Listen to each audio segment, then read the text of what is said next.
Network Entertainment. When public opinion goes a certain way, makikinig sila. Of course, it just has to be massive. Kailangan talaga malawakan. Otherwise, they can say, wala yan, konti lang yung mga nagsasabi. So it has to be almost universal. We have to be united. There has to be consensus na lahat ng sangkot dapat mapanagot, makulong, makonvict as long as there's evidence. At kung may evidence tapos hindi na-convict, that's questionable. Diba?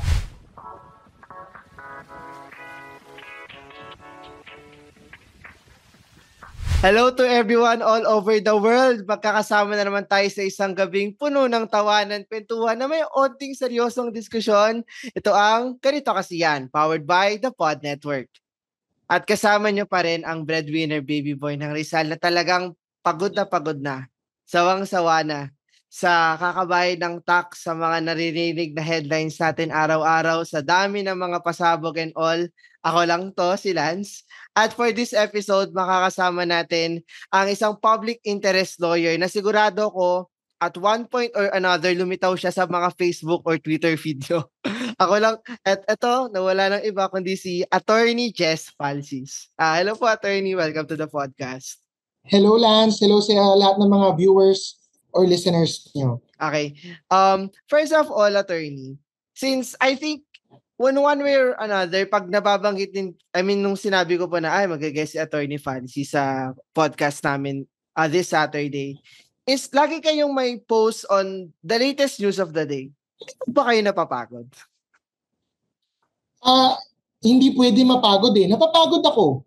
Totoo lang. Pero hindi tayo pwede mapagod na yung titigil tayo, di ba? Pag napagod ako, I just recharge, matutulog, or iinom ng kape, iinom ng tsaa, kakain ng masarap na para makabawi ng energy. Pero yung pagod na mapapapigil or mapapatigil ako, parang hindi. Kasi everyday, bawat araw, kailangan nating lumaban because tayo yung binabaha, tayo yung napapagod, tayo yung naapektuhan. So, kung mapapagod ka kasi yung talagang titigil ka, ano yan eh, ikaw matatalo kasi ang masama, ang kasamaan, hindi yan napapagod. They will always want more profit, they will always want more power, they will always try to intentionally or unintentionally step on other people because that's the only way to get the money and the power that they want. Right, Attorney. And siguro, in a scale of 1 to 10, like, sa developments ngayon sa balita natin kay Marcos and all, as of we are recording this today, may pasabog na naman si Zaldico. In a scale of 1 to 10, gaano kayo ka-high blood today? Today, wala. Masyadong lang, mga parang 7 or 8 lang. 7 or 8. Kasi may mga magaganda ding balita. Like, I don't know if nabasa mo, si Mayor Lenny just said she will join and appear sa November 30 rally. So, kahit na may mga pampa-high blood kanina, sometimes there are also good news, no? Kahit last week, kahit weeks ago, may bad news, may good news. And so far, yung accountability na hinahanap naman natin, yung mga kaso, na yan, umuusad na yan eh. So, ilang buwan din tayo nag-antay, but we just need to wait a bit more. Other bigger cases will come out. So far, meron na yung warrant of arrest kay Zaldico, and si Zaldico may mga sarili siyang pasabog. We will just have to take the good with the bad or the bad with the good. Every day, may good news or bad news, we just have to take it. Well, one day at a time nga naman. Well, yun, parang more of briefer or at least catch up sa latest news of the day as of Monday. But para sa context ng Podmates natin, this will air a day before the November 30 rally na sana mas malawakan at pangmalakihan. But siguro pas refresher na rin, 129 days ito after sumabog yung bilyong-bilyong flood control project scandal after ng SONA ni BBM. Patuloy pa rin yung investigasyon ng ICI na sana naman mag-live na sila anytime soon. Kakasampa lang ng ombudsman ng unang batch ng charges against Zaldico et al. Sa project sa Oriental Mindoro. At kakaaresto lang din as of today ng 7 na DPWH officials. Pero wala pa rin politikong napapanagot. Sa ngayon, attorney, anong masasabi niyo po dun sa takbo ng investigation natin so far and investigation ng gobyerno rather, para mapanagot tong mga opisyal na sangkot sa flood control scam? Well, ano kasi yan multifaceted, no? Hindi siya simpleng usapan. We cannot simplistically say na, naku, wala pang napapanagot, ang ganito, ganyan, no? Of course, para mapanagot talaga yung mga kailangan mapanagot, we require evidence. So, kailangan talaga natin bantayan kung mayroong witnesses, kung mayroong documents, or kung mayroong other available evidence, electronic or testimonial, kung ano man yan, to really pin down these people. No? So hindi enough na meron tayong narinig, merong nagsalita, pag hindi yan pinanumpaan, pag hindi yan willing maging witness in a court proceeding or just before the DOJ or ombudsman para makapagkaso sila sa court, talagang walang mapapanagot. So, it's up to us, ang ano natin dyan, participation as the people, no, is to continuously monitor and be vigilant and pressure. Yung ano kasi natin dyan as the people, tayo yung boss ng mga politiko tsaka boss ng mga government officials who are tasked to enforce and deliver accountability, no, like si ombudsman. Siyempre, gagalaw lang yan kung may public pressure. And so far, gumagalaw naman to the extent na merong available evidence. Yung mga wala pang available evidence, no, like let's say for example, gusto nating panagutin. Let's just say si former Speaker Martin Romualdez, ang problema natin, wala tayong direct witness to implicate him so far. Kasi si Orly Gutesa, hindi siya nagpapakita ulit. So, tayo as the public, ang pressure natin is for the government to make sure na the crucial witnesses reappear kung talagang totoo yung sinasabi nila. Kung hindi naman totoo, kasi nga may questions din about the credibility of Orly Gutesa, nandun din tayo as the public to say na dapat, kung hindi siya credible, hindi siya kunin na sa witness. Pero pakinggan siya, i-cross-examine or i-vet, i-double check yung kanyang testimony with other available evidence. Kasi ang problema kay Sir Orly Gutesa, hindi pa nga nagpapakita ulit. But compared to the other witnesses like sina Yusek Bernardo, sina Henry Alcantara, sina Bryce Hernandez, may mga napakita silang mga documents or photos or ledgers or computer logs, yung mga Excel sheet siguro nila or mga files to corroborate yung kanilang testimony. Kasi syempre, ang testimony, ang ating mga sinasabi, ano yan, admissible naman yan as evidence. But, syempre, it is hard to believe words alone. May cases that succeed based on words alone, no? Like, rape cases, mahirap naman yung magkaroon ng documentary or CCTV footage, no? So, it's really a case based on the victim's testimony. But, etong mga corruption kasi, usually dapat may paper trail yan, may money trail, hindi naman magically out of nowhere, bigla mo lang ma-deliver yung billions. Kahit in cash yan, kahit quote-unquote walang paper trail, na-withdraw mo pa din yan, baka na-picturean mo, baka may ibang tao who can corroborate. So, as the people, going back to the main point, no, yun yung ating participation as the people to ensure that the government does not cover up anything. Kapag may evidence, kapag may witness, i-investigate, i-double check, i-verify, i-vet. Tapos, pag talagang totoo, hindi pwedeng cover up. Kailangan makasuhan na in-implicate sa flood control, dapat makasuhan. And this goes for anyone. President, Vice President, Senate President, Speaker, Senator, Congressman, DPWH, DBM, DNR. Kasi itong flood control, di ba, hindi na nga lang DPWH yan eh. It involves everyone, like the environment sa DNR. May mga recent issues about flood control. So, yun ang ating role and responsibility as the people. Parang kasi ang nangyayari din ngayon, attorney, is parang ang dami nagsasalita. Like, lahat sila gustong kumanta. Parang may singing contest na nangyayari sa ngayon. Pero yung talagang visual evidence na, for example, yung pinakita ni na Bryce Hernandez nung sa Senate hearing na talagang limpak-limpak yung mga pera. And ngayon, nakaizaldi ko na yung mga maleta naman na under question.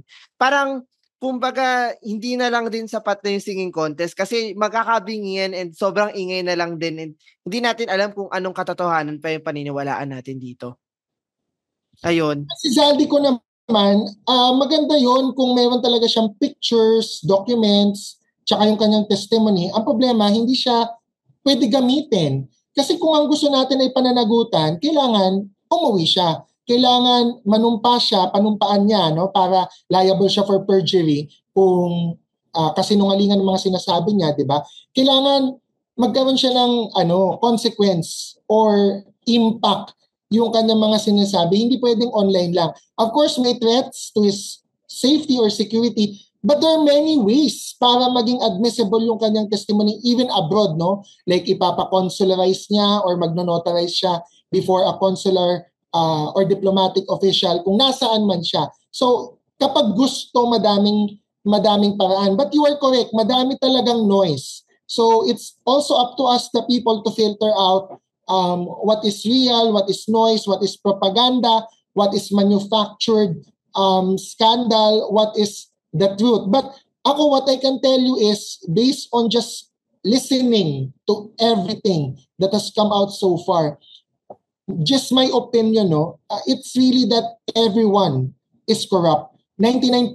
When I say everyone, of course, not literally, but the system talaga as a whole is corrupt. Everyone from the foot soldiers to the kings and queens of the flood control to the decision makers to the middlemen, lahat nabahiran. So it's really hard to hold everyone accountable. Otherwise, baka gumuho yung gobyerno. So there's also a need to prioritize, no?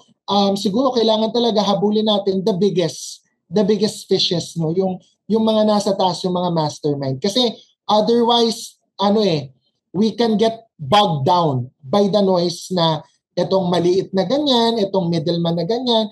Okay yun, papanagutin din natin sila. Pero kailangan magka-prioritization. Ang uunahin mo talaga yung mga pinagkatiwalaan natin, ng boto natin. Yung iba kasi hindi binoto, di ba? So, of course, there's still government officials, they're still accountable, pero iba yung accountability ng mga binoto natin. Since you've mentioned nga na going after the biggest fish and yung parang pinakamalaking ulo naman dapat talaga dito is yung mga elected officials natin. At kung everyone is corrupt, nakakapagod isipin na from the lowest ranks of the government to the highest ranks, may sangkot dyan in one way or another. And yung pinakamalaking pasabog nga so far in the recent weeks was yung 100 billion pesos allocation ng allegation ng insertion ni Pangulong Bongbong Marcos Jr. na sinabi ni Zaldico na yung mga mali-maleta nga.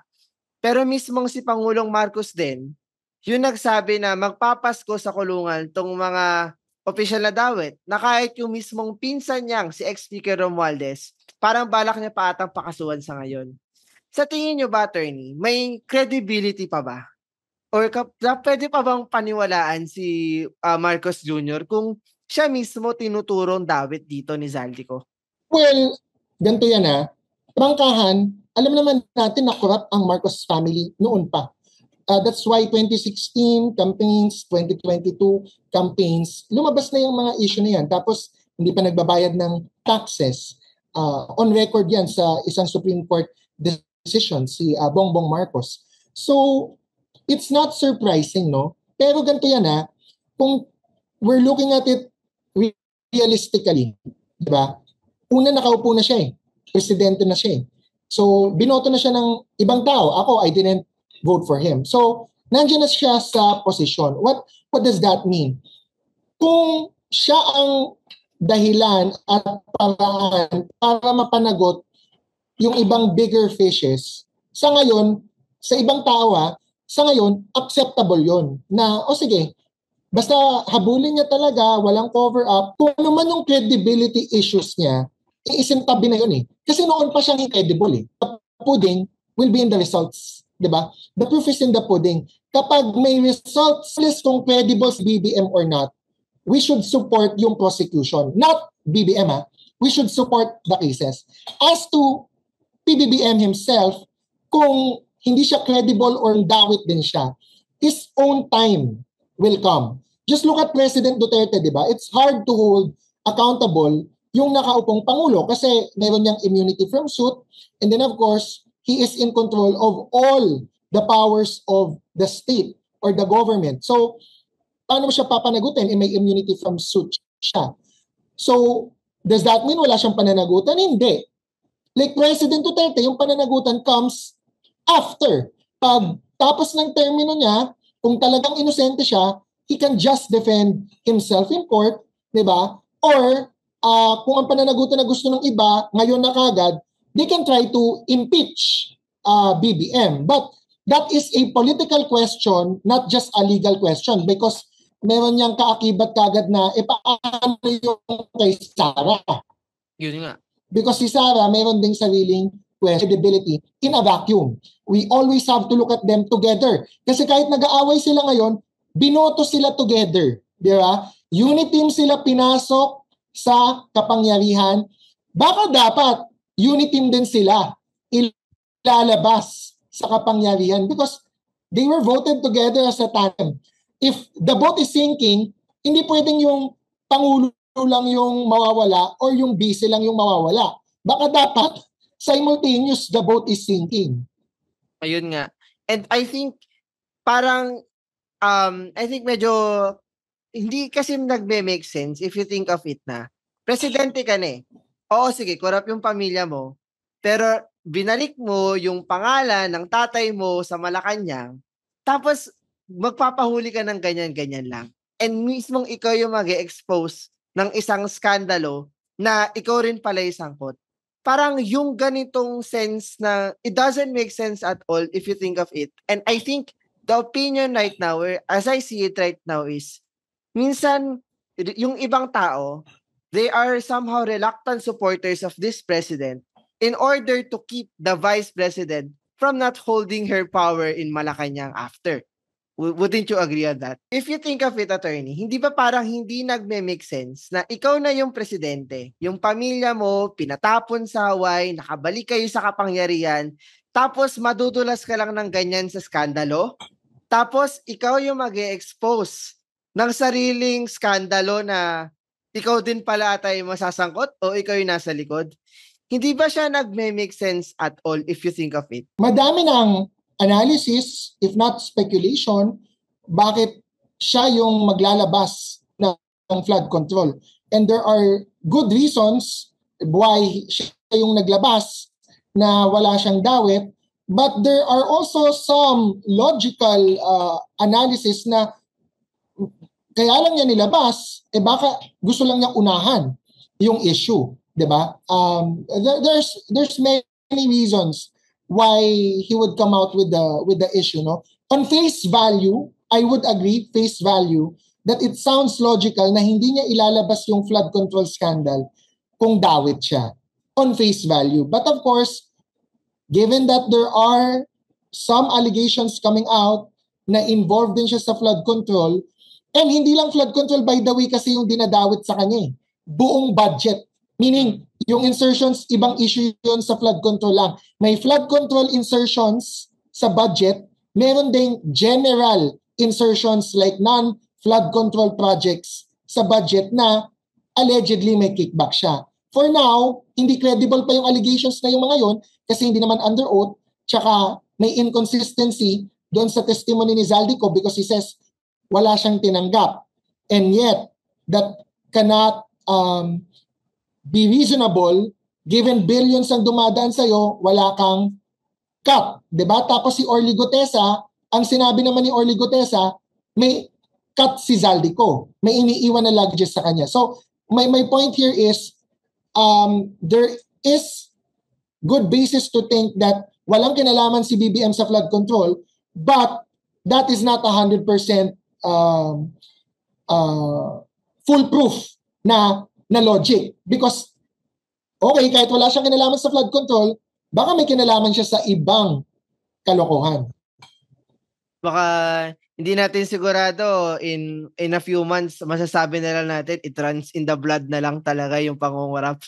But, baka nga in the coming week, baka this coming week madami pang lalabas. Kanina lumabas yung kay Zaldico, pero alam ko madami pang ilalabas ang mga DDS forces or forces aligned with the Dutertes na they will still try to come out with a lot of and more direct evidence trying to link BBM to a certain corruption issue, not necessarily flood control. Flood control. And since we're down on the side of the DDS, parang ang 180-degree turn din nung pagturing nila ngayong bayani kay Saldico, na sinabi nyo nga naghugas kamay na. And yun din, may mga pinuput forward silang narrative against the president himself. Pero Saldico, I would say, is like the Chavit Singson if Marcos was erap. But do you think that there is really credibility considering na hindi pa siya umuwi sa bansa and ang ginagawa niya is he is appealing to the court of public opinion? Si Saldico kasi is trying to be like Chavit Singson, but he is not. One, because he is abroad.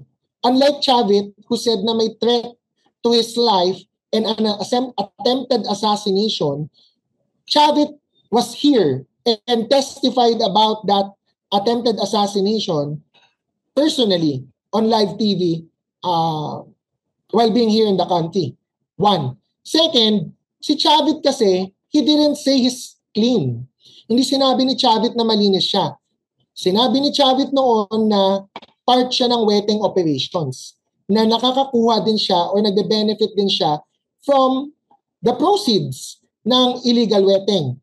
So, yung credibility niya went up because he would know. He would be able to tell on the operations and sino yung mga involved sa operation, sino nagbe-benefit sa operation, kung siya mismo either yung bagman or yung isa sa mga leader ng sindikato, kaso may mas mataas daw, which is former President Erap. Sa kaso na to, Zaldico keeps saying, kahit kanina, sa bago niyang video, na wala siyang nakuha. And that will sound unbelievable to many normal Filipinos because kung billions of pesos ang dumadaan sa'yo, maleta ng pera, imposibleng wala kang kukuning share mo sa quote-unquote hard work mo. Ikaw yung nagtatrabaho para mag-deliver. Di ba? Ano yan meron niyang risk.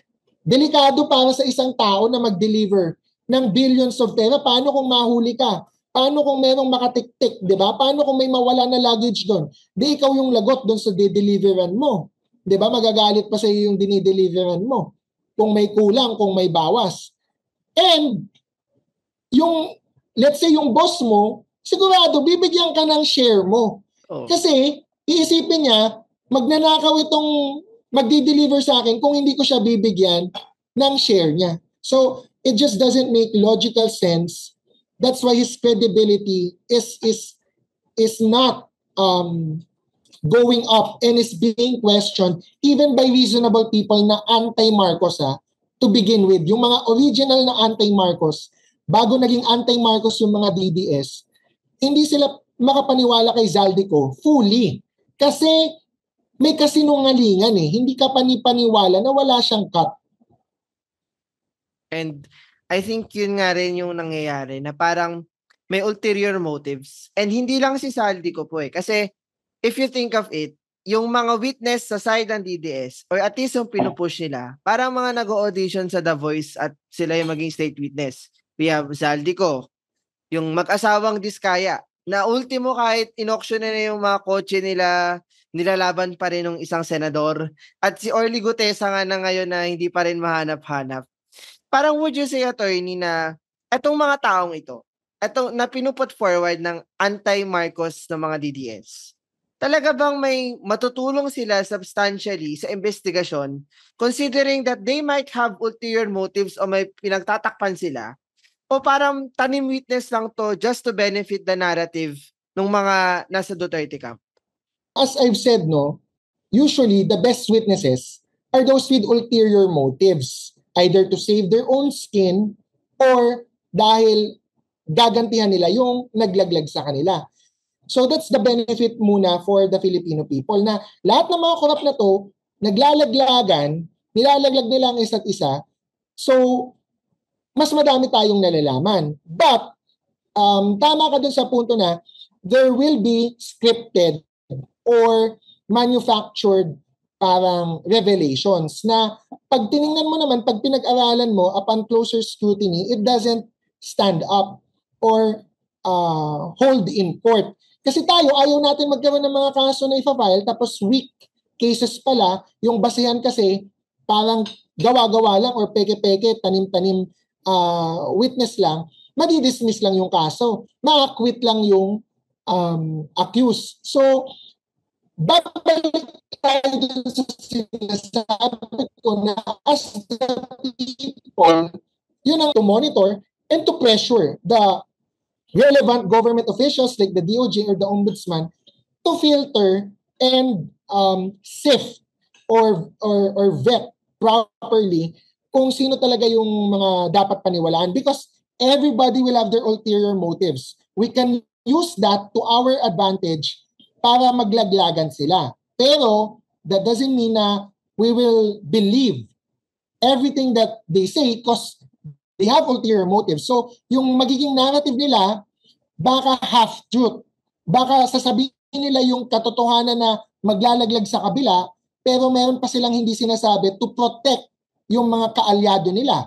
Like when you mentioned the Discayas or si Orly Gutesa, wala ka masyadong maririnig na mga quote-unquote pro-Duterte congressmen or pro-Duterte na senators, which seems impossible given certain facts and context like Bongo having CLTG builders ng kanyang family, joint venture with the Discayas, tapos walang SOP or walang bid rigging or walang kickback scheme ang mga Discayas sa joint ventures nila with the family of Bongo. That doesn't sound logical if sabi ng Discayas, halos lahat ng projects nila may SOP or bid rigging.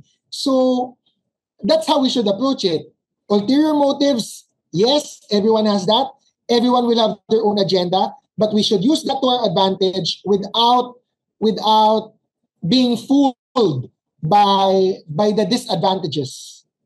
Right. And since we're talking about narratives, whether they are scripted or they are actually authentic ones, and nakita natin yung, I guess, in the past few months, yung kabi-kabilang narratives ng Duterte camp, na which you mentioned already, and even sa administration in their fight against corruption. Pero as normal citizens, attorney, how can we see through the lines and talagang hindi tayo maligaw sa laban ng accountability and hindi matabunan at malito tayo nitong mga pinapakalat nilang propaganda at iba't ibang agenda? Well, so that's why you have key opinion leaders like sina Congressman Chel Jokno or sina Senator Risa, sina Mayor Leni Robredo, Mayor Vico Soto, who was one of the original talaga, or if not the original, na nag-expose sa mga Discayas, people who have the credibility to talk about the issue and tell us what's true or not kasi hindi sila implicated or they have a track record of good governance. So that's how we filter what's true or not or what's manufactured or not. We have to listen to the people who have the track record of being clean, of doing well in government, of not being corrupt, and not tolerating corruption in any form by other people, kaalyado or kaaway. Talagang lahat lang tinitingnan nila whether it's right or wrong.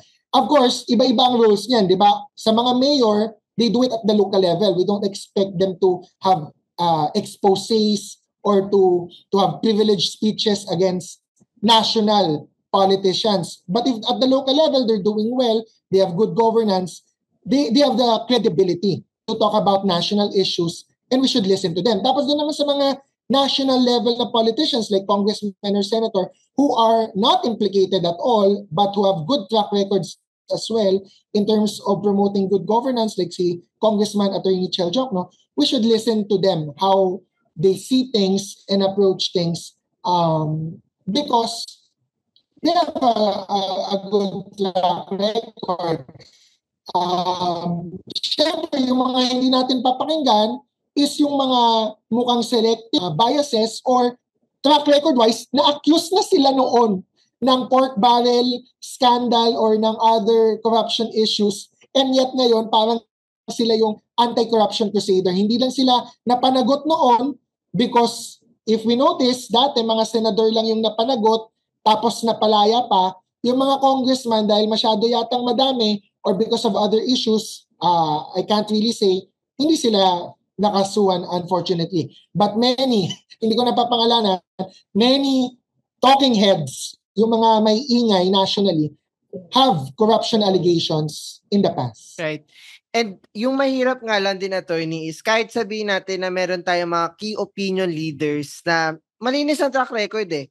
Pero sila pa yung, again, na-fall victim ng propaganda. I remembered last week ata, parang sabi sa mga DDS pages, may 51 names na lumabas na inimplicate si Zaldico, Chel Jokno, Bam Aquino, Kiko Pangilinan, na ultimong hindi nga elected official from 2022 to 2025. At ultimong si General Torre na ano nalaman ng isang general doon, parang dinutungisan pa, imbes na parang dinadamay na lang lahat para lang mapropagate yung kung anong gusto nilang agenda. Ganun talaga. There is a war for the hearts and minds of the Filipino people. So with this interview and with your help in the small way that I can also talk about things, that's how I will urge people to assess things. Na if wala silang corruption allegation before, mas maniwala sila doon. Tapos kung merong attempts or propaganda to smear their name, i-double check nila, i-fact check nila, i-research nila kung totoo. Kasi nga baka fake news, which is fake news as to the ones that Zaldico allegedly implicated, because they can just go to the Facebook of Zaldico and just look kung sino lang yung mga ini-implicate ni Zaldico. And again, sinabi mo na it doesn't make logical sense for the others na implicated kasi hindi naman sila part ng budget process or elected official from the 2022 to the 2025 period. Ayun nga. And since you've also mentioned that we are at war, sabi nga rin ni BBM sa isa sa kanyang mga recent statements, ako ang nagsimula at ako ang magtatapos. And parang Game of Thrones ata o House of Cards sa Netflix tong pinapanood natin. But honestly, attorney, how do you see this end? How do you see yung siguro season finale man lang sana nitong flood control scandal natin ngayon? There are three realistic options. The first is BBM stays as president. We will see more prosecution or arrest of people implicated or accused in the flood control scandal and other corruption investigations, because even though BBM is implicated, majority, I think, of Filipinos, especially those who have the power to like create the conditions for an EDSA tres or a people power tree, are not willing to move because there is a more corrupt replacement, if ever, or successor in the person of Vice President Sara Duterte. That's the first realistic option. The most realistic, I think. The second option is that more evidence comes out implicating PBBM, and even the people in the middle who are not DDS, who are not Marcos loyalists, who are not Pinklawans, just the general majority of the Filipinos, no? Kasi based on a survey, 30% to 40% identify as independents or do not identify as either, no? Dun sa tatlo. Might come out and rally and protest and create the conditions for a people power tree or EDSA test. If that happens, it can create two sub options, no? So kaya tatlo yung realistic. The second, no? The first sub option, 2A is magkakaroon ng caretaker government or transition council.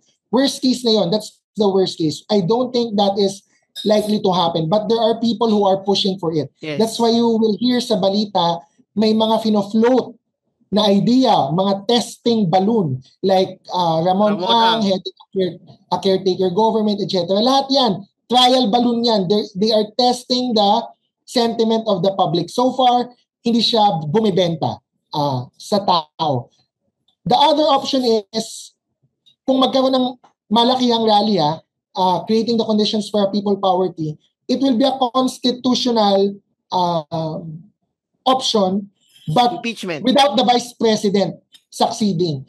I don't think an EDSA tres or a people poverty will allow the vice president to succeed. Ang magiging panawagan dyan is resign both. Resign both president and vice president, and then magkakaroon ng acting president based on the Constitution, Section 8, Section 10, Article 7 of the Constitution. If both resign, simultaneous or mauna si VP tapos mawala din si BBM, mag-resign, may vacancy, magkaka-special elections, and the Senate President will assume the role of an acting president habang wala pang elections or special elections for both positions. So, yun lang yung ending those are the only possible ending. Kasi yung impeachment, I think that's unlikely. Okay. Lalo na kung if you try to impeach the president, so far madami pa siyang kaalyado. Baka magka-fourth option or this is the real third option kasi the first option, the second option, AB, and then the third option is impeach Sara by February, mawala siya, and then Marcos resign. Lahat mag-unite after may impeach si Sara. Kasi ngayon, ang magma-Marcos resign lang is the DDS Hindi sila sasamahan ng mga... far left. Ang far left, hindi sila Marcos resign lang Ang far left, ano na sila ngayon resign both. Resign on. So, when I say, pag na-impeach si Sara at talagang na-convict siya or na-disqualify siya, lahat na ng tao mag-unite. Kasi ngayon, ang DDS lang yung Marcos resign lang. Wala silang Sara resign, ang mga DDS. So iba pa din yun sa hard left or sa mga militants sa Makabayan Bloc. So those are the options, and lahat yan magulo. Totoo. Yung first option na siguro yung pinaka hindi magulo, which is BBM stays, mananagot at papanagutin na lang siya after his term ends.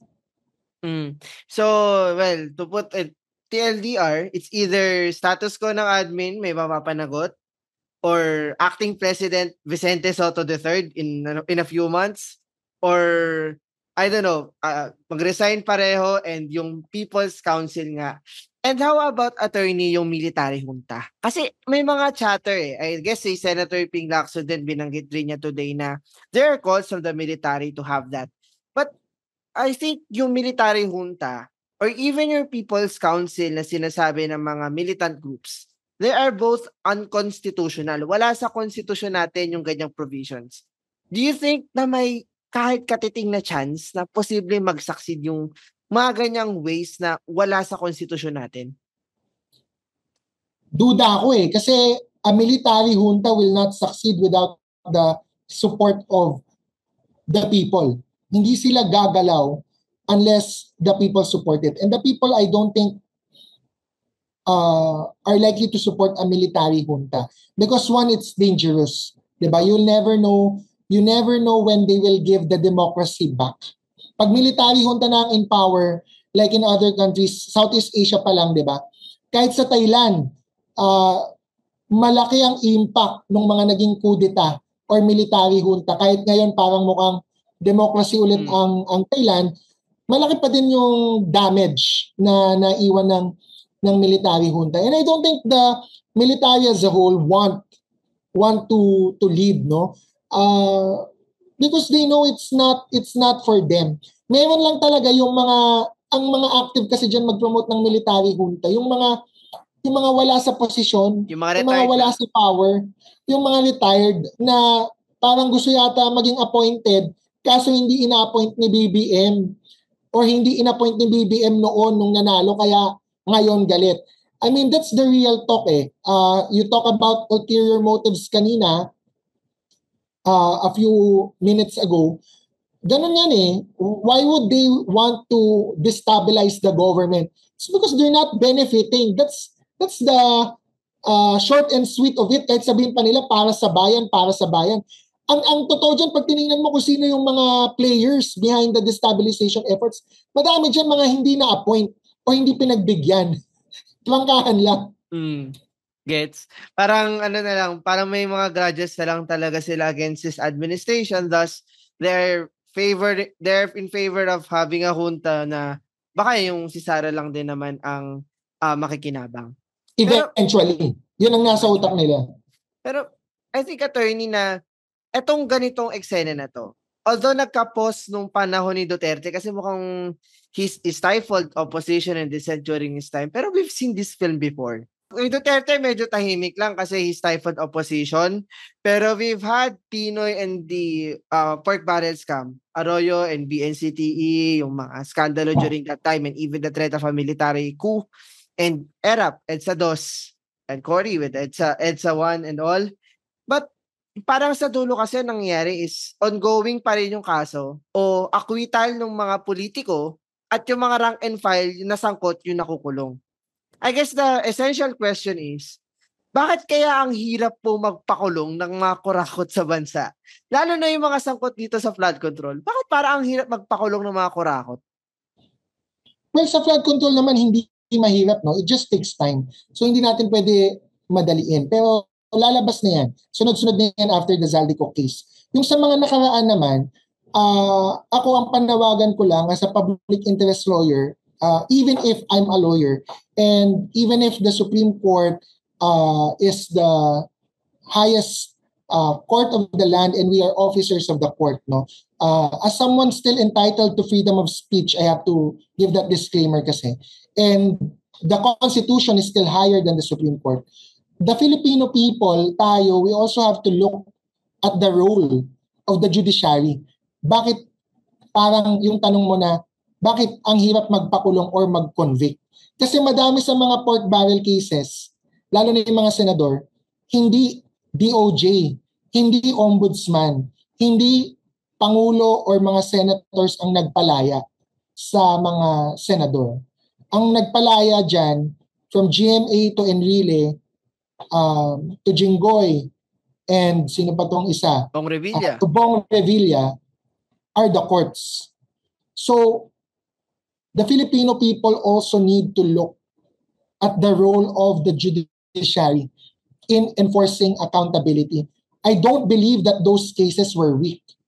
I don't believe those cases were weak because ang titingnan lang dyan ng isang any critical lens, no? Kunwari academic. So, this is not me diminishing the confidence of the people in the courts. This is me looking at the court decisions with a critical lens for an academic purpose, no? Just so that we can learn from history. GMA was acquitted because nagkaroon ng bagong invented doctrine ang Supreme Court na kailangan may main plunderer, the main plunderer doctrine, which is nowhere in the law. Wala siya sa plunder law. That's why if you listen to Ombudsman Boying Remulla, he doesn't like filing cases of plunder because Remulla knows the plunder law is a dead letter law in a sense because it is so difficult to get a conviction for that. Mas madali daw, and I agree, to get a conviction for malversation. And you know why it's not easy to get a conviction for plunder? Because the Supreme Court created that jurisprudence or decision inventing a new doctrine which is not in the law. Of course, the justices and those who supported that decision will defend that decision.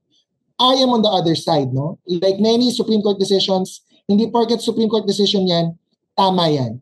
It can always be questioned and critically looked at by history and by academics and by the public if that decision was right or wrong. We all know that from history, ang daming mga Supreme Court decisions, US or the Philippines, na when you look at it right now, mali siya. In the past, tama siya. Because maybe nobody questioned or yun yung context nung panahon noon. Like, same-sex marriage, bawal yan noon. Abortion rights in the United States, bawal yan noon. Tapos inalaw, tapos pinagbawal ulit recently, di ba? So, ang point lang dyan, it doesn't mean it's a Supreme Court decision that it is 100% absolutely right. We just follow the Supreme Court decision because they are the final arbiter, di ba? It is the final court. And so, as a respect for the rule of law, we will follow it. But it doesn't mean it's correct. That's why a future case can reverse or overthrow the old precedent. So, anong point nito? Ang point nito, yung sa tanong mo, the public has not looked at the role of the judiciary as much as we have scrutinized the DPWH, the senators, the congressman, etc. So, kung mahirap magpakulong, mahirap mag-convict, hindi na yan sa DOJ or sa ombudsman. The question might be with the courts. Right. And I guess for my final question, attorney, we've looked at the executive and legislative branches of the government na baka they are in cohorts na sila yung sangkot dyan sa flood control. And now, with the judiciary na, as you've mentioned it, that they might have played a role in not instilling accountability to our institutions or ensuring that changes are talagang nagagawa. And we're supposed to trust the government. Pero ganito yung nangyayari. If you think of it, may pag-asa pa po ba tayo bilang isang bansa? Lalo ngayon na nakikita natin na lubog tayo sa kasakiman at kawalan ng hustisya? May pag-asa. Of course, may pag-asa. Kasi nga, napakita natin September 21 rally, we have the numbers. Napakita naman ng INC tsaka ng DDS kahit papano that they also have the numbers. Kaso syempre, iba lang yung angle nila nung una. But eventually, naging general yung panawagan nila. Lahat ng sangkot dapat managot. So, the public should just continuously pressure, and that's why I urge everyone to attend sa November 30 rally because warm bodies and numbers mean something. No? Ang mga politiko, nakikinig pa din yan at takot yan kapag nakita nila na malawakan at massive ang mga rally or mga demonstration. And they care about their reputations. Maliliit ang ego ng mga yan. They are very sensitive to public opinion. So, when public opinion goes a certain way, makikinig sila. Of course, it just has to be massive. Kailangan talaga malawakan. Otherwise, they can say, wala yan, konti lang yung mga nagsasabi. So, it has to be almost universal. We have to be united. There has to be consensus na lahat ng sangkot dapat mapanagot, makulong, makonvict as long as there's evidence. At kung may evidence tapos hindi na convict, that's questionable. Diba? That's questionable. Dapat magkaroon ng ganong public pressure din na hindi dapat mapawalang sala yung mga nakasuhan because the evidence is there. Right. And on that note, thank you so much, attorney. And siguro para ang bigat ng mga usapan natin, siguro dapat medyo lighten up muna natin ang usapan with this segment na ganito kasi ang fast thoughts. So, hindi na lang to basta, I don't know, mga happiness or chocolate sa tanungan, but medyo socio-political. But again, I think marami rin kayong masasabi sa mga personal nating aming babanggitin and I just need to hear your quick thoughts on them. So, again, question lang, and then pangalang sasabihin, and yun, as quick as you can, but take your time na rin po. Okay. First round. In 1 to 3 words, how would you describe Rodante Marcoleta? Rodent. Vince Dizon. Aging. Namumuti na yung buhok. Oo nga. Sara Diskaya. Michael V. Ako pa isa lang. Mahilig sa Coke. Arjo Atayde. Artista. Jamie Cruz. Unfair. Unfair, I think, yung ibang bashing. Right. And kasi siguro, kasi hindi na hindi na constructive, hindi na based on the real issue. Ano lang ad hominem. Ad hominem. So ako, hindi ko masyado gusto yung mga ganun. Right. And yun din, parang nalilist tayo. But second round, nasa Senate hearing tayo, Senator Falsis. Ano ang tanong mo kay Zaldico? Ang tanong ko sa kanya, nasa na yung 11 na maleta or 12 na maleta na iniwan ni Orly Gutesa sa 56th floor na condo unit mo kung totoong wala kang kinubra. Right. Baka dinala niya na sa Portugal. Si Jinggoy Estrada po, anong tatanungin nyo? Bakit safe ka? Dati ka pa hindi safe. Ako iba yung tatanong ko pero kismis na yun. Anong tatanong mo? Sino ba talaga mahilig ba talaga sa okay, baka maabangan ako dito. Lucas Bersamin. Sinong tumawag sa'yo? Who called you? Actually. Nakita ko yung post doon. Orly Gutesa. Nasaan ka na? Nasaan ka? Where na you? Amy Marcos. Marcos ka ba? Gets. And for the last round, ano yung magiging si Madam Zenaida Seba tayo dito? Anong hula mo naman, attorney, for 2026 sa kapalaran ni Bongo? Bongo, either nakakulong na yan sa ICC or nakakulong sa flood control. Kay Martin Romualdez. Baka delaying tactics. Naka-lawyer up yan na madami siyang lawyers or law firm, and then yung kaso niya, kung ano man yung kaso niya, dragging. Pending. Will be dragged. Parang yung dati niyang mentor si Gloria. Baka magkaganon yan. Basta, he will lawyer up. Yun yung number one tactic. Right. Cheese Escudero. Favorite niyo to? Malungkot. Magiging malungkot siya, 2026. Ngayon pa lang, malungkot na siya eh. So next year, mas malungkot. Ako, wala ko maano yung kaso niya. Maano yung kaso niya sa inyo. Wala ko lang yun. Sara Duterte. Anong prediction ko? Right. She will continue to destabilize. She will continue to try to become president. But will she be impeached? Okay, February na. Everybody will try. So, she will try to not be impeached and destabilize the government, and those who are against her will try to impeach her. And last person, Bongbong Marcos. He will try to survive.